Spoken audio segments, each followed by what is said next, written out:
Merci. Voilà, c'est bon, tu peux y aller. Bonjour, chers collègues.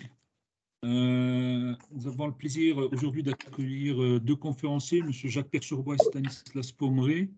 Leur conférence s'intitule Flambée des prix de l'électricité, comment faire face aux épisodes de prix extrêmes, quelles réformes structurelles du marché européen. Donc rapidement, Jacques Persurbois est agrégé des universités en droit et en sciences économiques, docteur d'État S en sciences économiques, diplômé de l'Institut d'études politiques, professeur émérite à l'Université de Montpellier et directeur du Centre de recherche en économie et droit de l'énergie. Monsieur Stanislas Pommeré est ingénieur en énergie électronucléaire de l'École nationale supérieure des techniques avancées de Paris, docteur en sciences, en chimie et en physique de l'Université Paris 11 Sud, chargé de mission à la direction de la recherche fondamentale au CEA et président de la Société chimique de France. Je vous prie, chers collègues, d'éteindre vos vidéos, et les caméras et les micros. Je vous propose de ne pas couper, s'il vous plaît, les conférenciers pendant leur présentation. On va leur laisser 35 à 45 minutes. Et puis, on passera aux questions. Vous aurez ensuite la parole. Il suffira juste de lever la main pour qu'on puisse déterminer l'ordre de passage. Voilà, Jacques, Stanislas, la parole est à vous. Merci. Bien, merci Mourad. Bonjour à tous. Merci à EDF pour cette invitation à présenter un séminaire sur un sujet qu'on pense d'actualité, hein, le débat sur la réforme du marché de l'électricité. Alors, la hausse des prix s'explique par deux raisons principales. La première, c'est la très forte hausse du prix du gaz qui, du fait de la logique du merit order, fait que le prix d'équilibre s'aligne sur le coût marginal de la centrale marginale, qui est donc une centrale à gaz une bonne partie du temps. Et donc, le prix de l'électricité suit le prix du gaz. La deuxième raison, c'est que le manque de capacité de production pilotable pose problème aussi en Europe, puisqu'on est obligé, en quelque sorte, de faire plus appel à des centrales thermiques. Si on avait plus de capacité pilotable ou nucléaire ou même ENR, on aurait peut-être moins besoin de faire appel à ces centrales thermiques.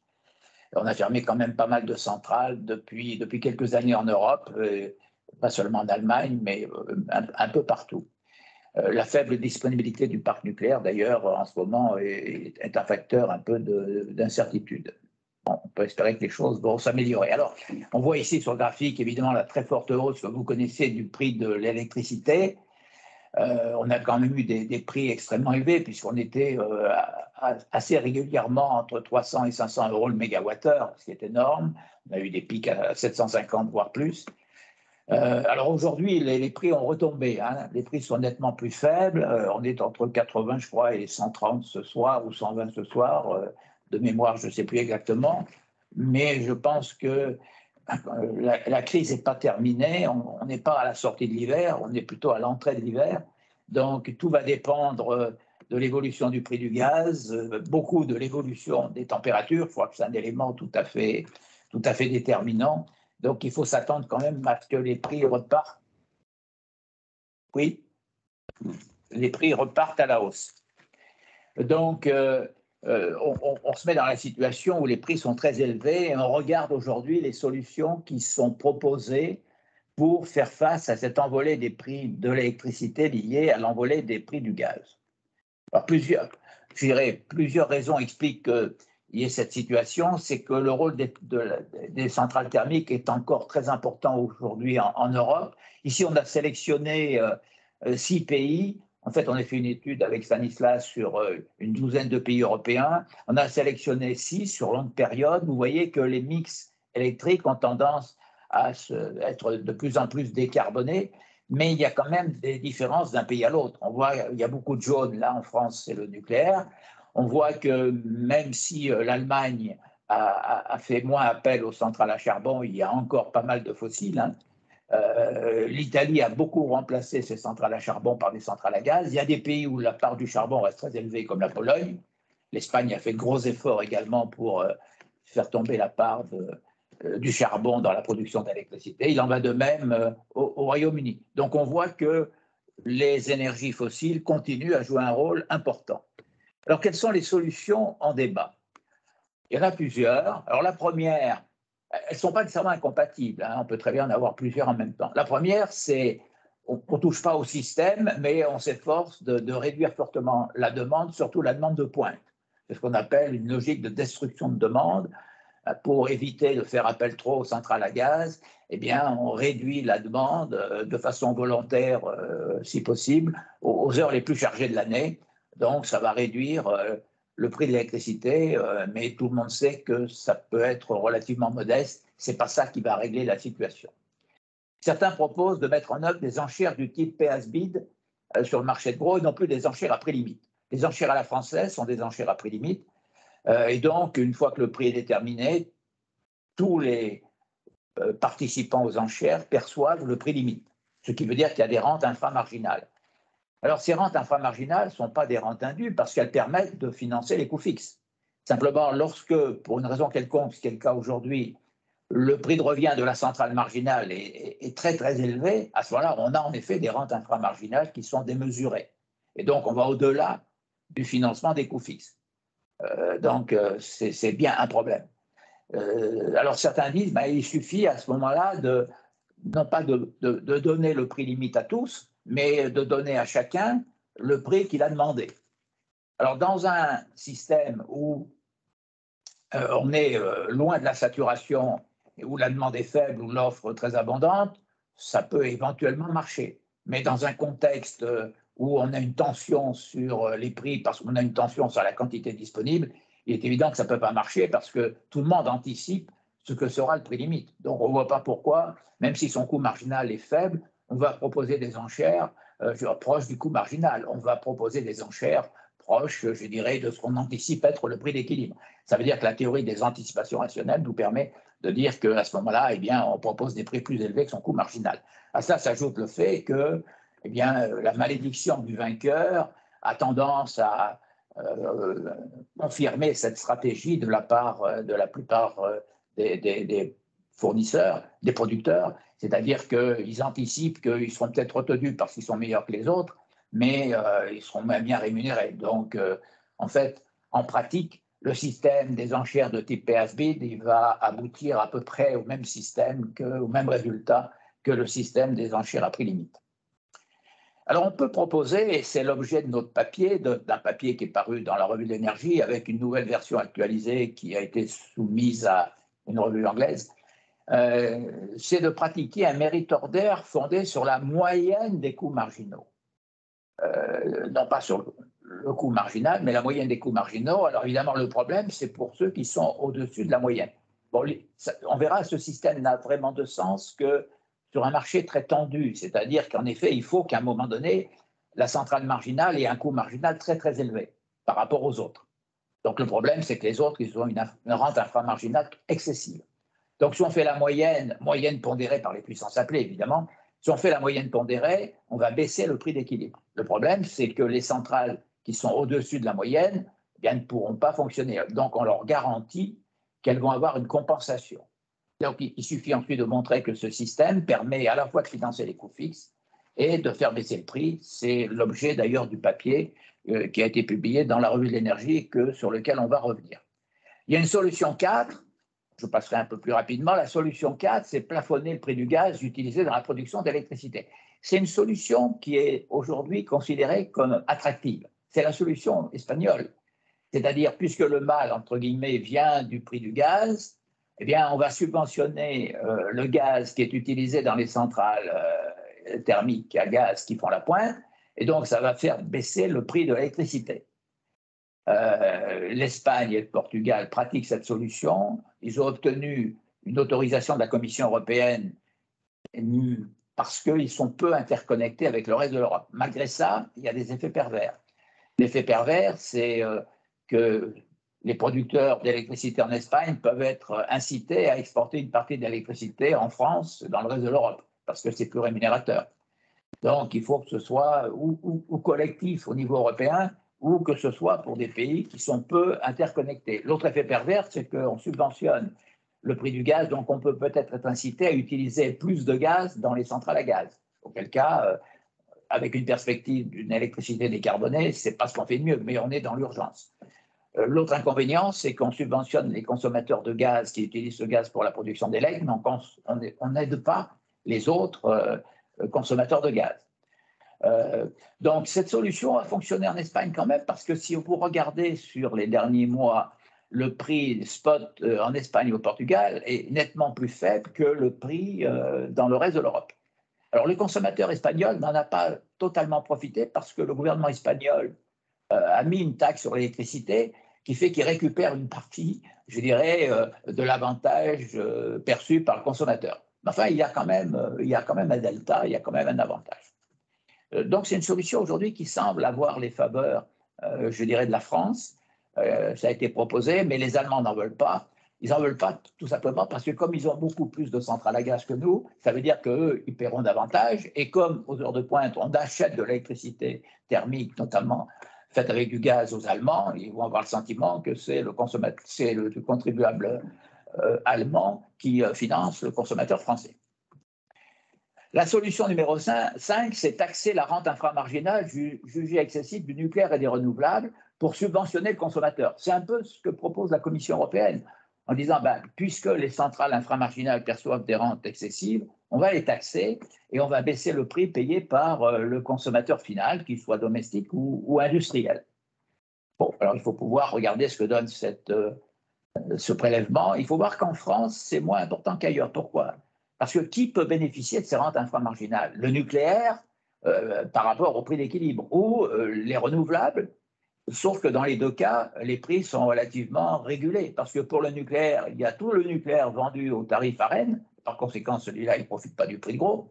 Et les renouvelables sont soumises au système du complément marché, mais le complément marché, il est réversible, c'est-à-dire que lorsque le prix de gros est supérieur au prix garanti, eh bien, le complément marché devient négatif.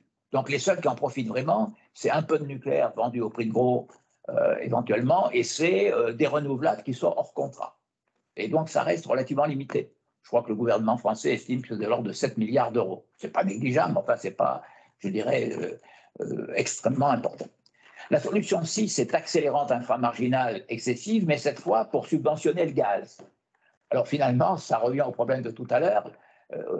Ça revient in fine d'ailleurs à ce qu'on pourrait dire un transfert de rente. C'est-à-dire qu'on prélève la rente chez les centrales inframarginales pour la redistribuer aux centrales marginales. Donc on va faire baisser la rente excessive. Donc il y aura un équilibre assez rapidement. Donc, ça peut être une solution.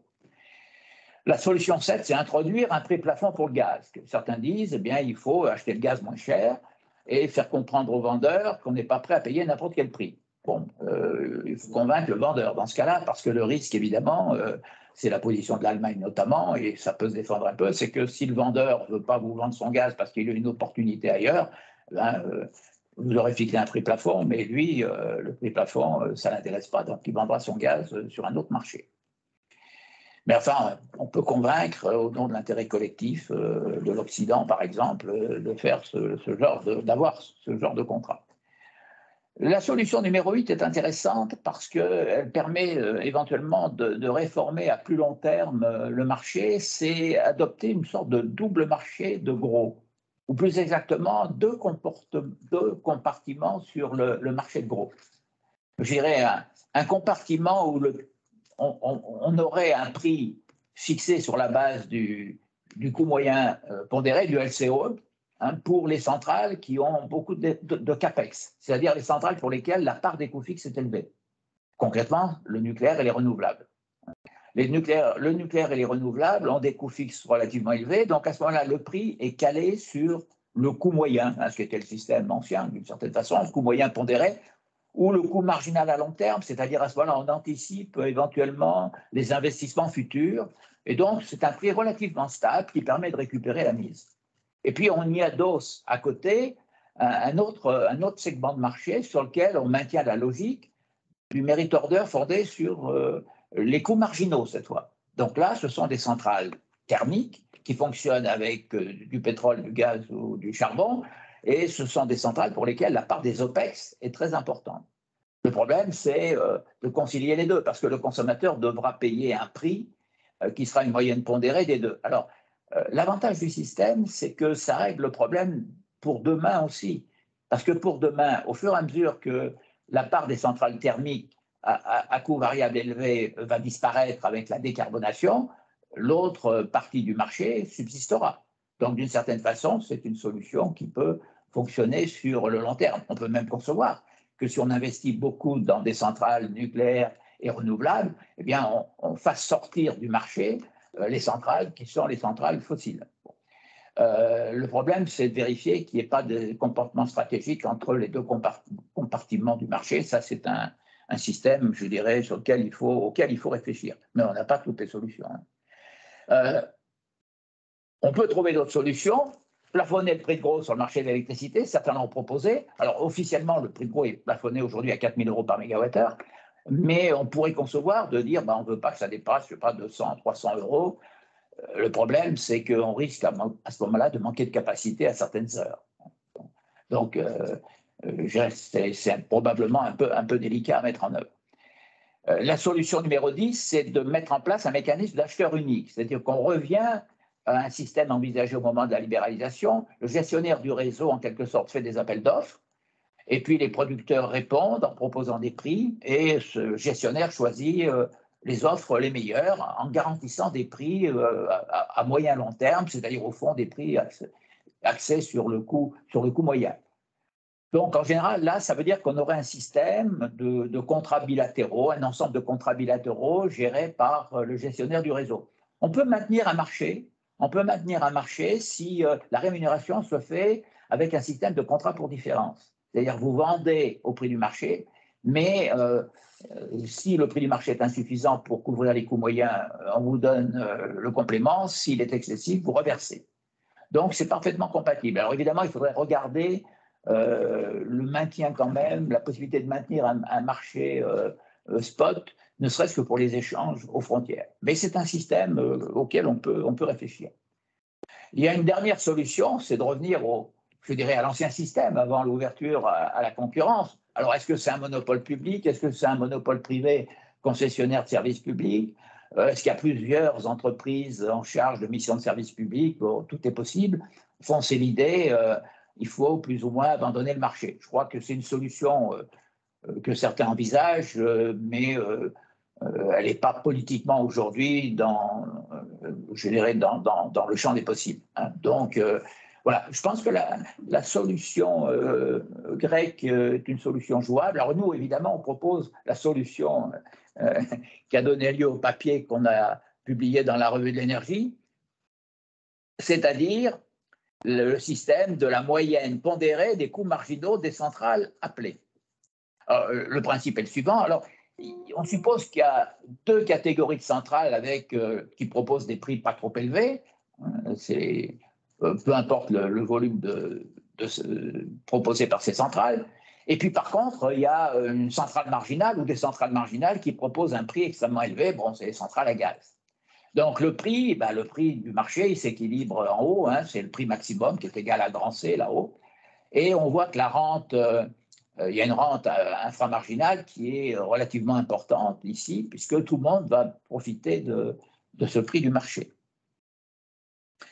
Alors, si on fait la moyenne pondérée des coûts marginaux, à ce moment-là, la rémunération des différentes centrales correspond à cette surface en vert. Voilà la rémunération de toutes les centrales. Alors évidemment, celles qui sont dans une situation difficile, ce sont les centrales à gaz, hein, sur la partie MA, c'est-à-dire que là, leur coût marginal est supérieur au prix moyen pondéré. Donc, on leur donne une compensation, c'est la partie en rouge. Ces centrales bénéficient d'une compensation prélevée sur la rente qui a été récupérée. Ça permet quand même de faire des économies, puisque avec ce système, la partie en bleu montre que le consommateur, qui bénéficie maintenant du prix calé sur la surface verte, paye beaucoup moins cher. Hein. Donc, alors maintenant, il faut s'assurer quand même qu'avec ce prix moyen accordé à toutes les centrales, on couvre les coûts fixes. Alors, ça, c'est quand même un point important. Donc, l'objet de notre papier, ça a été de vérifier concrètement, sur la base des données françaises données par ENSOE, de vérifier que c'est bien le cas. Mais c'est Stanislas qui intervient là. Bon, bonjour à tous. Donc là, je vais vous présenter un peu méthodologie qu'on a utilisée. La méthodologie qu'on utilise, que je vous présente là, est légèrement différente de celle qu'on a utilisée dans le papier, puisque là, on a fait un système un peu plus perfectionné. Donc, on a décomposé le coût linéarisé moyen en 4 valeurs. Et pour ça, on a suivi la méthodologie développée par Timil Sina dans un papier de la World Bank. Alors, le coût linéarisé est décomposé en 4 parties. Une partie qui correspond au capital, la AAC, qui est le coût annuel du capital. La partie FOMC, qui correspond au coût de maintenance, de maintien en conditions opérationnelles qui sont fixes, indépendants de la production. La VOMC, qui correspond au coût de maintien en capacité opérationnelle, mais variable, qui dépendent de la production. Et le coût du carburant, quand il y a besoin de carburant, qui lui doit prendre en compte aussi le prix du carbone. C'est-à-dire que il faut se placer dans le cadre de la transition énergétique, de la décarbonisation. Alors, je ne sais jamais comment on dit décarbonisation, décarbonatation, ça dépend des gens, mais de l'économie. Et donc, en fait, le prix du carbone est quelque chose à prendre en compte. Donc en fait, bon, les coûts, on les a pris donc, dans le papier de Timil Sina. En particulier, on a donc le AAC, le FOMC. Les coûts variables du nucléaire sont assez faibles, hein, parce que c'est une énergie en capital qui correspond à près de 70% de la production en française, avec un coût de combustible de l'ordre de 8 euros de 9 euros par mégawattheure. Les coûts variables de combustible sont nuls, évidemment, pour le solaire, pour l'éolien et pour l'hydraulique. Ils sont indéterminés parce qu'ils dépendent du coût du marché pour le gaz et le charbon. Et donc, en fait, on peut estimer les LCE si les facteurs de charge sont connus. Alors, en prenant les facteurs de charge, évidemment, en France, les facteurs de charge moyens, on a un certain nombre de LCE qui sont relativement faciles à calculer. Bien évidemment, pour le gaz et pour le charbon, comme ça dépend du coût du combustible, c'est difficile de le calculer. Donc, voilà un peu les différents éléments qu'on utilise. Alors, le combustible, pour les fossiles, alors on n'a pas pris en compte les quelques rares TAC qui existent, parce qu'en fait, ça représente une telle faible proportion de la production d'électricité que ce n'était pas nécessaire. Donc le combustible, on a pris les cours sur le marché de Rotterdam, que ce soit pour le gaz ou pour le charbon. Avec ce combustible, on produit une chaleur. Donc, on a un coefficient de conversion du gaz et un coefficient de conversion aussi pour le charbon qui sont différents. Avec cette chaleur, on produit de l'électricité. Alors, la quantité de chaleur qu'il faut pour produire de l'électricité dépend de la technologie utilisée. Donc, on a pris les CCGT pour le gaz, et donc il faut 6,6 gigajoules pour produire 1 mégawattheure. Pour le charbon, il faut un peu plus d'énergie, il faut 10,9 gigajoules pour produire 1 mégawattheure. Et ensuite, ces méthodes de production produisent du CO2 qu'il va falloir payer sur le marché du CO2. Donc, pour le gaz, c'est 55 tonnes par terajoule, alors que pour le charbon, c'est 99 tonnes par terajoule. Donc, en fait, on voit qu'on a un prix qui est impacté et par le combustible et par la tonne de CO2 produite. Et tout ça, ça doit être rapporté au mégawattheure produit. Alors, tout ça, ça nous permet de calculer un certain nombre de choses qui sont les coûts marginaux des différentes centrales. Alors, dans ce graphe, vous avez sur la même échelle quatre éléments importants. En haut à gauche, vous avez le prix spot du marché. En haut à droite, vous avez le coût marginal d'une centrale au charbon, à partir des données des chiffrés que je vous ai données tout à l'heure. En bas à gauche, vous avez le coût marginal d'une centrale à gaz. Et en bas à droite, vous avez le coût marginal moyen en fonction de la puissance appelée de la production en France. Alors, qu'est-ce qu'on voit?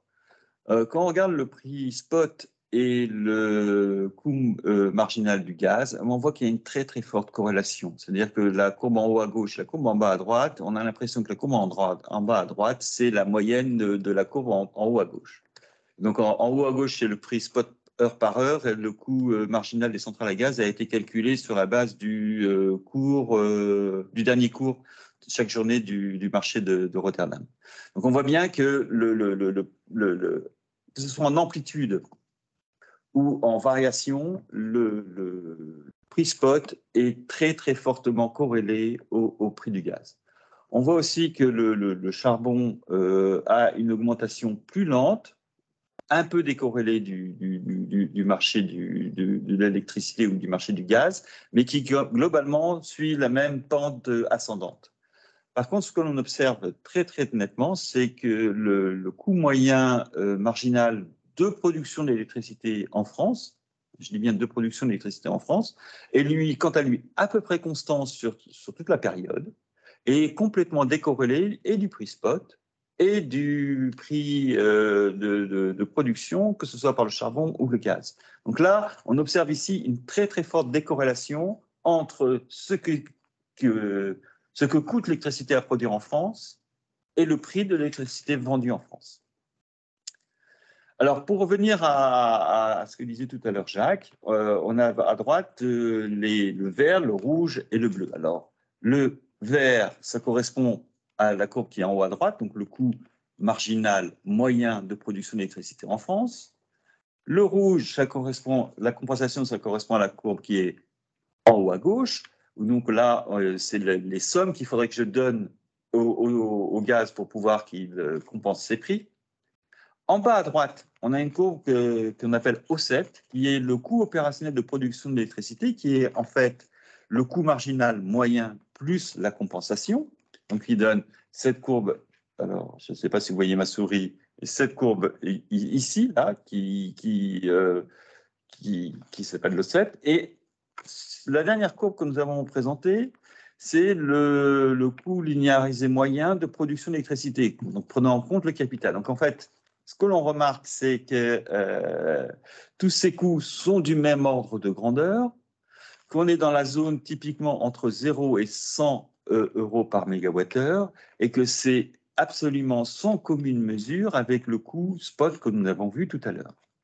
Donc maintenant, on peut calculer deux constantes très importantes qui sont alors le profit et la rente. La rente, c'est bien le prix spot payé moins le prix au CEP, c'est-à-dire le coût marginal plus la compensation. Et donc, on voit que la rente, courbe à droite, évolue entre grosso modo 0 euros et 450 euros par mégawattheure, et que c'est une très forte croissante. On a l'impression que le profit qui, lui, est le prix spot moins le LCOE moyen. Hein, la rente moins le LCOE moyen. Oui, le rente moins le LCOE. Oui, le profit, c'est la rente moins le LCOE moyen. On voit bien que d'abord, il était négatif dans la période 2020-2021, s'est équilibré au début 2021 et maintenant a atteint des sommets très importants. Donc en fait, la très forte augmentation du prix de l'électricité sur les marchés de gros est directement corrélée, ce qu'on observe, c'est qu'elle est directement corrélée à l'augmentation du prix du gaz. Il n'y a pas d'effet de suramplificateur, hein, puisque que ce soit en valeur ou en variation, en fait, elles sont très très fortement corrélées au prix moyen de production du gaz, que les structures très élevées génèrent des potentiels surprofits qui sont propices à des phénomènes de stagflation, c'est-à-dire que si on répercute ces prix sur le marché, ça fait de très très fortes inflations qui vont pouvoir générer de la récession. Alors que si on avait une électricité au coût moyen, on voyait que tout de suite, en fait, il n'y a pas ces effets d'amplification et d'inflation, et que 8% de la production française dicte le prix de 90% des autres. Donc là, il y a une certaine incohérence qui peut attirer l'attention. Je repasse la parole à Jacques. Alors, la question intéressante à partir de là, c'est de savoir si on retenait cette méthode de fixation des prix sur la base de la moyenne des coûts marginaux, quel serait l'impact sur le TRV, donc le tarif réglementé de vente bleu, qui est calculé chaque année. Alors, on a repris les calculs de la CRE, hein, et on a essayé de regarder ce que ça pourrait donner. Alors, pour calculer ce TRV, c'est un mécanisme assez compliqué, donc c'est un peu simplifié. Hein, je vous renvoie au document de la Creux. On prend en compte un certain nombre de contraintes et qui vont nous montrer qu'en fait, la structure du TRV aujourd'hui est assez éloignée de la structure du mix électrique français. La structure du mix électrique français, elle est en haut à gauche, c'est 70% de nucléaire et 30% de complément de marché. Et on va voir que hors écrêtement, c'est-à-dire si on ne tient pas compte de l'écrêtement, le complément de marché est calculé, on le sait, par la Creux sur la base de la moyenne des 24 derniers mois. Alors ça donnait pour les chiffres pour 2022. Hein. On est fin 2021, c'est pour les chiffres de 2022, ce qu'on a refait comme calcul. On était à 91 € par mégawattheure. Donc à ce moment-là, on aurait eu un TRV qui, hors charge d'accès au réseau, hors taxe évidemment, aurait dû être de l'ordre de 58 € par mégawattheure, puisqu'il y a 67% d'AREN à 42 € par mégawattheure à l'époque. Hein, donc, ça fait 28 € par mégawattheure. Alors, pourquoi 67% d'AREN? Parce que, comme vous le savez, les alternatifs n'ont pas 100% d'AREN, il y a des droits à AREN, et je dirais, ce qui est appliqué aux fournisseurs alternatifs est également appliqué au calcul du TRV, puisque le grand principe, c'est la contestabilité du TRV par les alternatifs. Donc, le problème, ce n'est pas les alternatifs qui essayent de concurrencer EDF, c'est EDF qui ne doit pas concurrencer les alternatives. Donc, il faut, si les alternatives ont 67% d'AREN, il faut que dans le TRV, il y ait 67% d'AREN. Donc, il y a 33% de complément marché à 91 € par mégawattheure, ça fait 30 €. Donc, hors charge d'accès au réseau et hors taxe, on est à 58 € par mégawattheure. Mais il y a l'écrêtement, parce qu'en 2022, pour 2022, lors, je dirais, du guichet du 15 novembre, le 15 novembre 2021, la demande d'AREN était de 160 TWh, un peu plus. Et par conséquent, on pratique l'écrêtement. Donc, l'écrêtement fait qu'il a été de 37%, hein, puisque c'est 100 divisé par 160. Et à partir de là, eh bien, là encore, au nom de la contestabilité, on va faire la même chose pour le TRV. Donc, ça veut dire que les alternatifs n'ont eu que 42% de la consommation de leurs clients au niveau AREN. C'est 67% que multiplie 63%, hein, ça fait 42%. Donc, la part marché, qui au départ était de 33%, monte à 58%. Et donc, vous avez trois composantes à ce moment-là, 42% à l'AREN à 42 € par mégawattheure, ça fait 18 € par mégawattheure, plus 33% en complément marché à 91 € par mégawattheure, ça fait 30 € par mégawattheure, et 25% en complément marché, cette fois à 311,05 € par mégawattheure. Pourquoi? Parce qu'il faut tenir compte du fait que l'écrêtement, les alternatives ne l'ont connu qu'après l'attribution du guichet de novembre 2021. Donc, ils ne savaient pas qu'ils devraient aller un peu plus sur le marché. Donc, il faut qu'on fasse la même chose pour le TRV. Donc, à ce moment-là, ils sont allés sur le marché, alors soit sur le marché de décembre, soit on prend les prix anticipés de 2022, enfin, on peut prendre le prix à terme ou le prix observé en décembre. On a pris le prix observé en décembre. Donc 25% à 311 €. Ça fait 70 €. De sorte que cette fois, eh bien, le TRV monte à 126 € par mégawattheure. Ça explique que si on ajoute les charges d'accès au réseau et si on ajoute les taxes, eh bien, la Creux est prévue à l'époque qu'il y avait 35% d'augmentation du TRV. 44, toutes taxes comprises, 44% hors taxes, et le gouvernement a dit que ce sera plafonné à 4%. Alors nous, avec notre moyenne,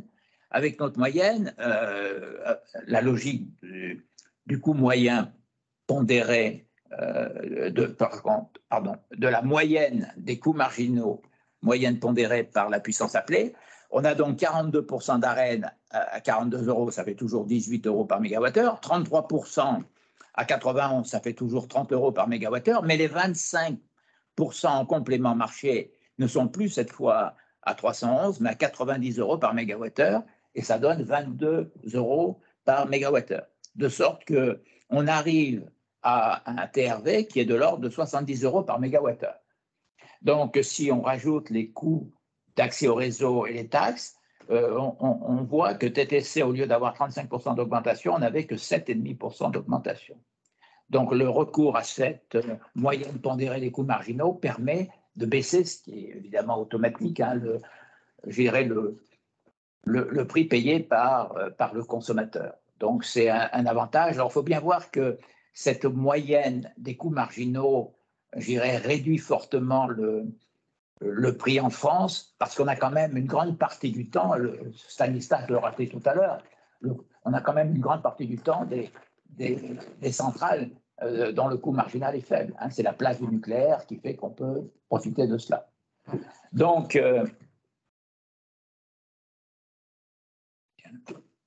ça y est. On voit qu'une réforme aujourd'hui est discutée, et une réforme des marchés de gros est donc de toute façon nécessaire. Donc, nous, la conclusion, c'est que la fixation du prix d'équilibre sur le coût marginal de la centrale marginale ne permet pas de financer les coûts fixes dans un parc constitué demain en majorité de renouvelables et de nucléaire, puisque les coûts marginaux seront modestes. Et donc, de toute façon, il faudra réfléchir à une réforme.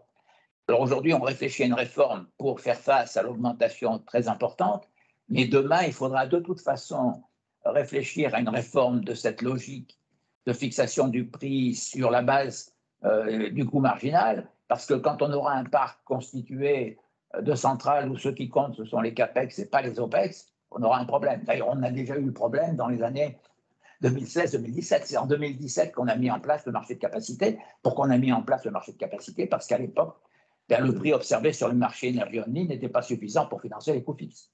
Donc, de toute façon, demain, on ne peut pas conserver un système de ce type. À cela s'ajoute le fait qu'un prix fixé sur le coût variable à court terme d'une énergie ne permet pas d'anticiper sur le long terme les investissements à faire. Donc aujourd'hui, je dirais il est important de choisir, de prendre des mesures pour faire face à l'envolée des prix, mais c'est peut-être l'occasion aussi de réfléchir à une tarification qui permettra demain de tenir davantage compte des centrales dont les CAPEX seront l'essentiel du coût de production. Alors, tout à l'heure, je citais le cas du marché segmenté en deux compartiments, ça peut être un élément de solution. L'avantage avec ce système aussi, c'est qu'à terme, eh bien, ça aboutira un peu au même résultat. Donc, je crois que la crise aujourd'hui que l'on vit, c'est un peu une opportunité pour réfléchir à un nouveau système de fixation des prix sur un marché, pour autant qu'on conserve évidemment un marché, et notamment un marché de gros.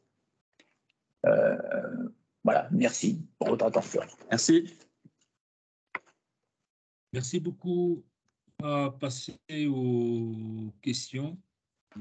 Comme je vous ai dit, il suffit juste de lever la main. Je rappelle que c'est un séminaire de recherche, donc il est ouvert à tous. Il ne faut pas être à EDF pour poser une question, donc vous pouvez y aller.